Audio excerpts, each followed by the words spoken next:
I feed these two dogs on my nightly walks. There's this one German Shepherd that pops her head up over the fence. I guess she gets up on a bench and she watches me as I walk by. She used to bark at me.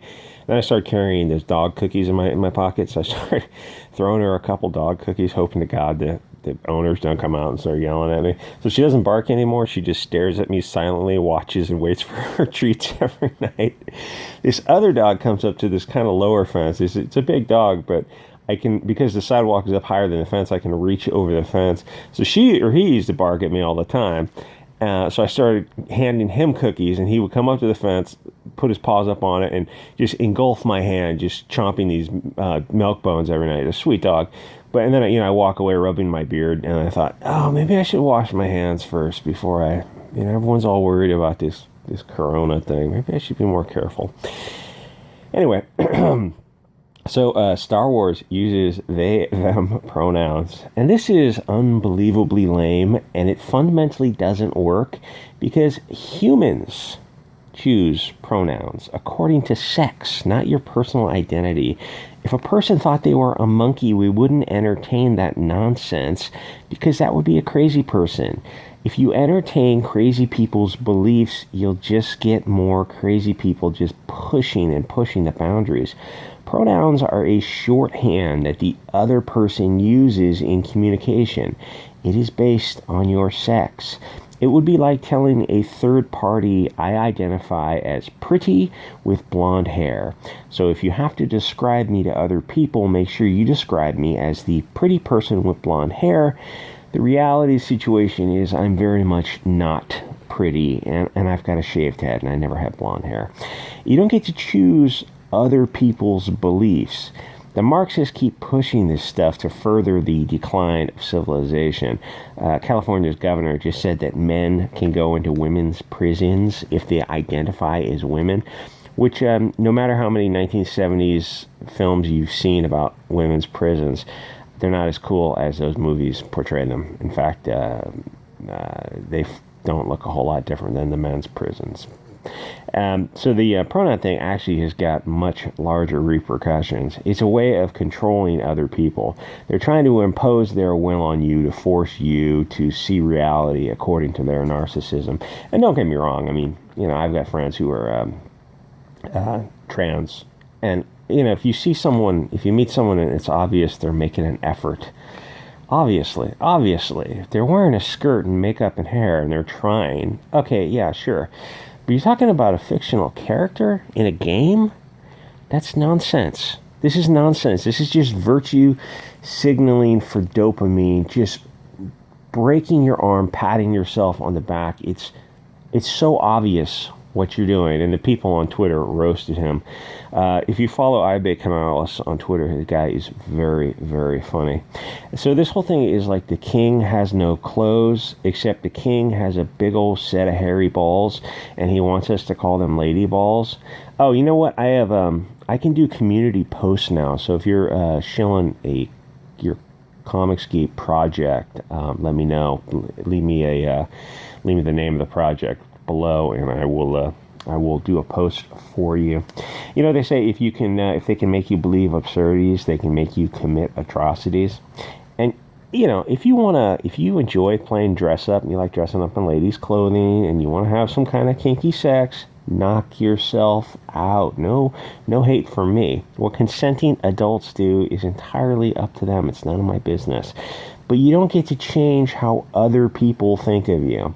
And you know how I knew that the media was fake news? Years ago, the media started to use people's preferred pronouns and not the truthful ones.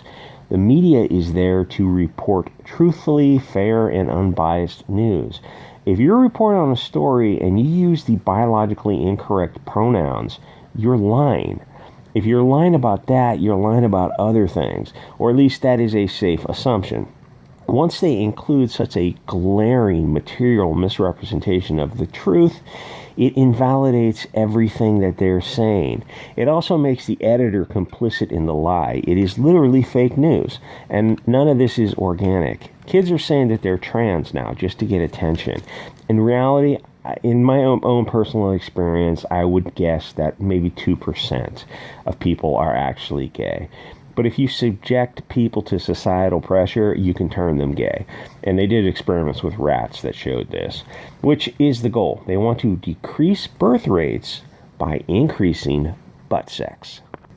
There are no such things as butt babies. Technology has not advanced that far. I'm sure it's only a matter of time before they get to that. They will find a way to inseminate feces so the next generation of SJWs can be born. I hope that doesn't get me a hate strike. So if everyone has to explain their pronouns to people that they interact with, doesn't that slow down communication and cause unnecessary friction?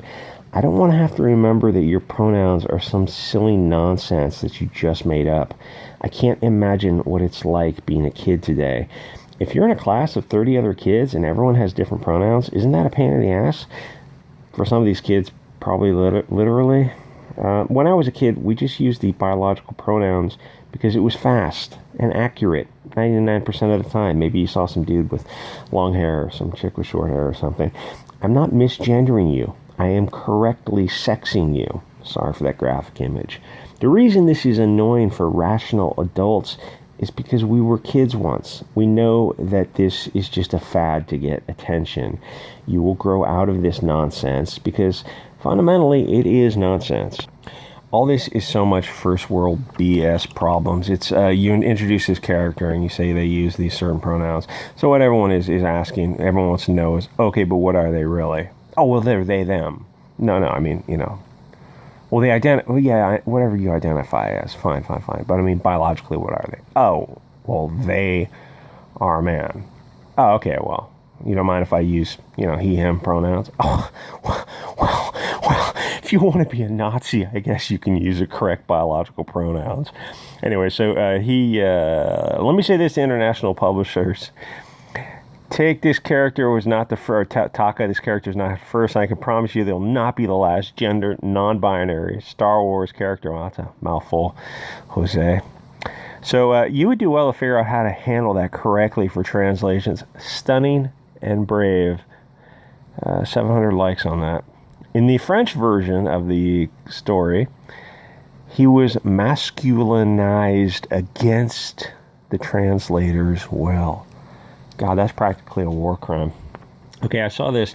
They are really pushing this movie, I guess, for Disney Plus, which nobody is excited about. But maybe it'll be another Captain Marvel situation. Now I think about it, probably not, because Captain Marvel came between the two biggest movies in history. Both of them cost, I think, one of them cost like almost $400 million to make because Iron Man had to be paid $65 million. That is the power of Hollywood franchises.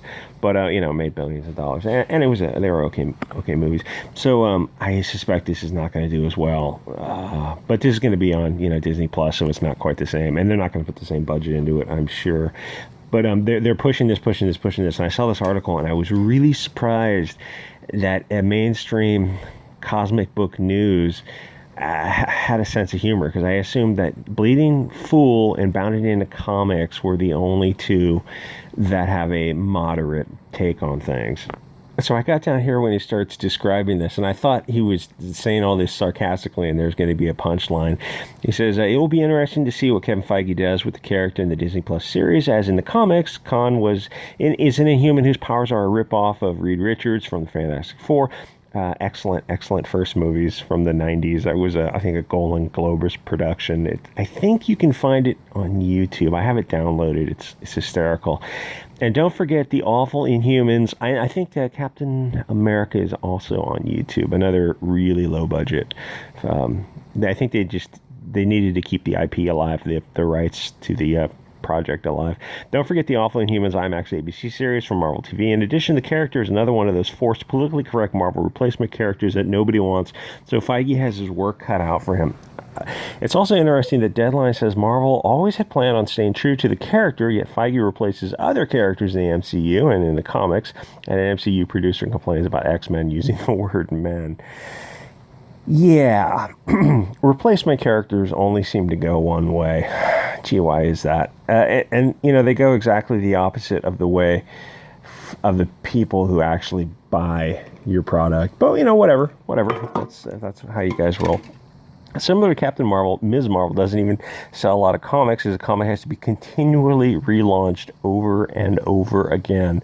Marvel Comics also hasn't canceled the latest series. The numbers are near 50% below the numbers Marvel usually cancels books. Yeah, they will.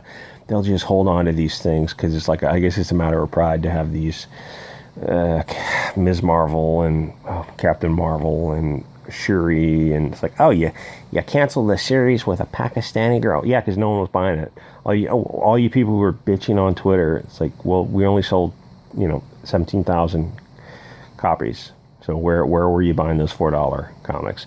They even introduced, the last time I was reading it, they introduced another Muslim American co-star. Great. Muslims are Pakistani people in America. What is that, like 2% of the population? Great. Way to sell to that base. Oh, well, you should want to buy it. Well, I don't. I just don't want to buy it. Anyway, like, comment, subscribe, guys. I'll see you all next episode.